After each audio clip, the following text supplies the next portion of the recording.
Brigadir Taruna. Ya, saudara, Anda masih bersama kami menyaksikan Breaking News. Kembali kita melihat, saudara, apa yang sedang berlangsung dalam rangkaian Parade Senja di Akademi Militer. Dan ini merupakan salah satu rangkaian dari seluruh kegiatan yang berlangsung 4 hari di Magelang, Jawa Tengah. Program ini adalah satu gagasan baru memang dari seorang Presiden Republik Indonesia di bawah kepemimpinan dari Prabowo Subianto.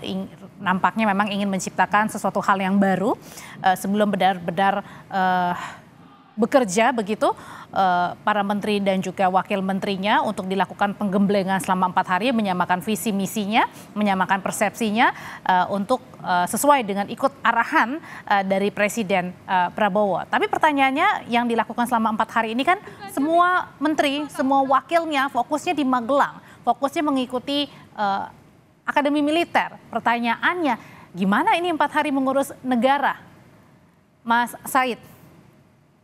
Iya, kita berharap bahwa negara masih bisa terurus dengan waktu 4 hari ini. Semua petinggi negara. Nggak ganggu ini? Iya, tetapi tentu saja saya kira ini kita perlu melihat juga ya, karena kan Pak Prabowo Subianto ini kan tekadnya adalah ingin para pembantunya itu bekerja maksimal secepat-cepatnya. Dia menyebut bahkan di pidatonya swasembada pangan dan energi itu harus dilakukan secepat-cepatnya. Dan juga dia punya komitmen untuk kemudian melanjutkan apa yang dilakukan oleh Pak Jokowi, karena itu kemudian itu muncul dalam bentuk setengah ya, lebih dari setengah pembantu-pembantu Pak Jokowi itu sekarang masuk ke kabinet Prabowo. Saya kira dari sisi itu ya terlihat bahwa memang Pak Prabowo ini ingin tancap gas. Jadi tidak perlu lagi ada perkenalan sebetulnya dengan melihat dari sisi itu ya. Tetapi yang kita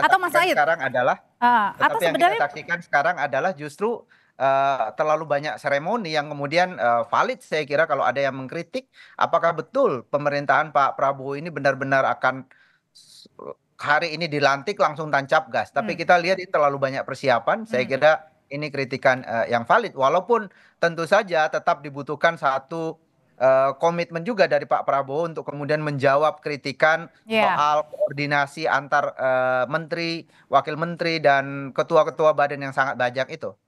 Karena ini adalah menjadi satu hal yang kemudian juga dipertanyakan dari awal ya, pada saat kemudian pemilihan menterinya sebanyak itu, kemudian ada wakil, ada utusan juga, ada penasihat juga. Nah, dengan berlangsungnya 4 hari ini pembekalan, sebelum juga ada di Hambalang, meskipun tadi Mas Uki bilang berbeda loh antara di Hambalang dengan di Akademi Militer di Magelang ini. Tapi Mas Said, apakah ini mungkin juga satu hal yang ingin diciptakan oleh Presiden mungkin untuk membuat takut nih para menterinya?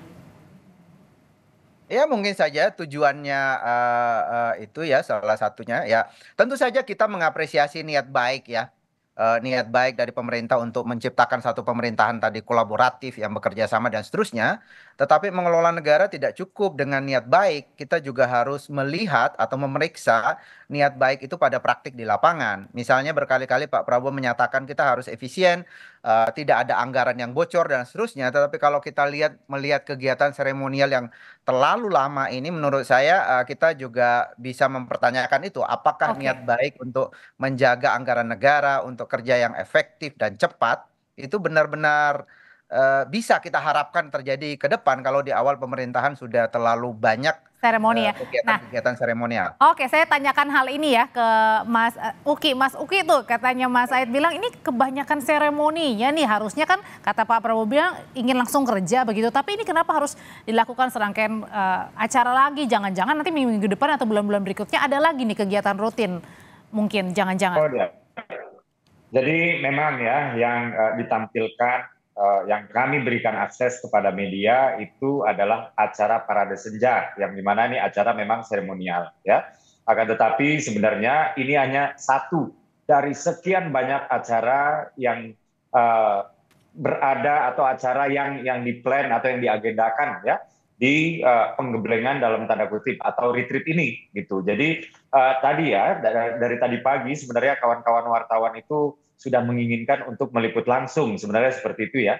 Akan tetapi ya karena acara intinya sebenarnya bukan seremoni ini, acara intinya sebenarnya adalah yang tadi itu ya, yang team building sejak bangun pagi, lalu pembekalan. Di dalam pembekalan tersebut yang terjadi itu juga bukan satu arah. Yang terjadi itu adalah kerja-kerja kolaboratif di antara kementerian memecahkan kasus-kasus, misalnya seperti itu ya. Dan juga pembekalan yang kedua yang kaitannya dengan perencanaan pembangunan dan proses pembuatan kebijakan yang dilakukan secara bersama-sama oleh para anggota kabinet. Jadi ya terima kasih kritiknya Mas Ediman, dan tentu saja setiap kritik harus diapresiasi, dan ini merupakan peringatan juga ya buat kami di pemerintahan bahwa too much itu selalu tidak baik ya. Tapi memang betul ya, yang dipertontonkan sekarang adalah seremoninya gitu. Dan kenapa tadi tidak diperbolehkan rekan-rekan wartawan untuk masuk? Karena Pak Prabowo menginginkan, ya Pak Presiden menginginkan supaya para anggota kabinet itu betul-betul fokus pada agenda acara.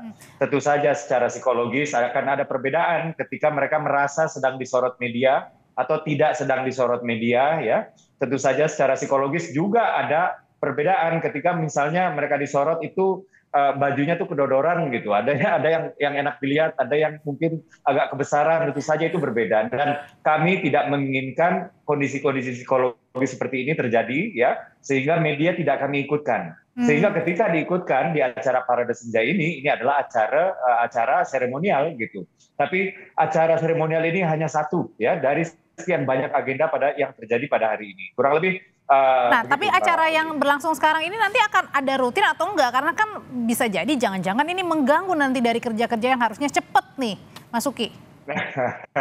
Enggak. Tapi begini, kalau untuk beberapa hari ke depan, sekali lagi ya, untuk memastikan konsentrasi dan fokus para anggota kabinet di acara ini, ya, saya tidak dapat mengatakan besok itu agendanya apa, gitu ya. Tapi satu hal yang pasti, ketika acara itu sudah selesai, ya, kami akan menginformasikan bagaimana jalannya acara, ya, termasuk agenda acara ini dimaksudkan buat apa sih, kurang lebih seperti itu.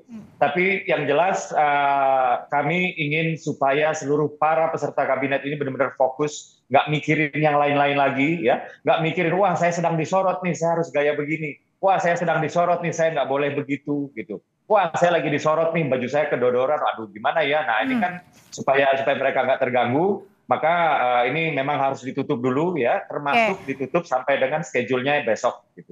Tapi yang kemudian menjadi sorotan bukan hanyalah tadi soal gayanya kemudian, ataupun tadi pembekalannya ini kemudian internal dulu nanti baru disampaikan ke publik pada saat terakhir begitu Mas Said. Apa juga sebenarnya ini menjadi kritik begitu ketika mengadakan selama 4 hari, memang ada satu pengembelengan yang bagus dilakukan seorang presiden kepada pembantunya. Tapi yang satu sisi yang juga masih dipertanyakan kan, ini bukan hanya menjaga kebersamaan, membangun kebersamaan, membentuk tim building, tapi juga menterinya ini juga masih bingung nih, wakilnya juga pada bingung di mana ini tempat-tempat mereka harus bekerja, siapa saja yang akan membantunya. Artinya butuh waktu lagi nih, tambahan lagi nih untuk memikirkan seperti itu. Iya, saya kira itu kritikan yang valid. Tentu saja ya, saya juga mengapresiasi terhadap upaya Presiden Prabowo tadi untuk mengatasi untuk mengenalkan kepada para menterinya visi dan misi dari Presiden dan Wakil Presiden Prabowo Gibran gitu ya. Tapi pada saat yang sama memang kalau kita melihat pada janji-janji Prabowo Subianto yang sangat ambisius begitu ya, dan ingin semuanya serba cepat, kita sejauh ini dalam seminggu terakhir ya setelah Pak Prabowo dilantik, saya kira belum begitu banyak ya perbincangan soal bagaimana mewujudkan ya program-program ambisius dari Pak Prabowo itu. Apa yang akan dilakukan misalnya untuk mempercepat pertumbuhan ekonomi, apa yang akan dilakukan untuk swasembada pangan misalnya ya. Yang kita dengar ya program-program sebelumnya seperti ada pembabatan hutan misalnya di Papua dan seterusnya, ada ekstensifikasi gitu ya, dan tapi tidak dibahas apakah ini punya dampak kepada lingkungan dan seterusnya. Dari semua ambisi-ambisi atau setidaknya 8 program cepat Pak Prabowo itu, dengan adanya banyak sekali seremonial seminggu terakhir, itu kemudian agak tenggelam ini pembicaraan soal itu. Padahal semua kebijakan publik, kalau kita belajar kebijakan publik kan selalu ada trade off gitu, selalu ada perdebatan di sana. Apakah negara sanggup dan bagaimana kemudian mengatasi externalities misalnya dari setiap kebijakan itu. Saya kira itu yang mungkin penting untuk kemudian dikedepankan sehingga publik benar-benar teryakinkan bahwa Berarti pemerintahan Pak Prabowo ke depan ini benar-benar akan mewujudkan apa yang dijanjikan Nah, sejauh ini. berarti ini bisa dibilang juga ini tantangan baru juga ya dengan serangkaian seremoni yang tadi Mas Said bilang ada banyak begitu. Nah, ini juga menjadi tantangan sendiri bagi Presiden Prabowo bahwa artinya adalah outputnya ini harus nada begitu. Nanti hasilnya juga harus benar-benar excellent ya, harus yang terbaik karena tadi serangkaian seremoni penggeblengannya sudah banyak juga begitu dilakukan. Singkat saja Mas Said.